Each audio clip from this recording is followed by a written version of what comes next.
yung automatic subnet niya. Ngayon, meron tayong gateway. Ang gateway niyan, kung ano yung address natin dito. Ano yung address natin dito? Sa G000, 192.168.10. 10 ano? 15. Kasi yun ang nakalagay. Okay po?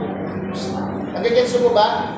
Alright, so lalagay ko lang yun. Yung gateway kasi, ibig sabihin nun, yun yung dadaanan para makalabas ka ng network. Okay, halimbawa, pupunta ka dito, pupunta ka. So dadaan ka na yung gateway. Kaya hinahanap yung gateway. So ilalagay ko lang dito, ano yung gateway natin? 192.168.10.15. Okay, kakopy ko na lang ito para pwede natin copy yan. Copy, close.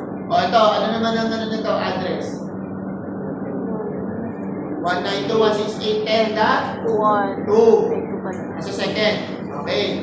So lalagay ko lang dito. IP configuration ulit. I-paste ko lang siya. Papalitan ko lang yung dulo. .2, tama?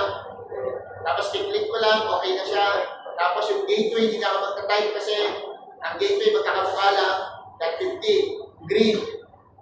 Next po. Yes, alright. Next. Mas PC2 na ako. Third naman. So anong ilalagay ko dito sa third?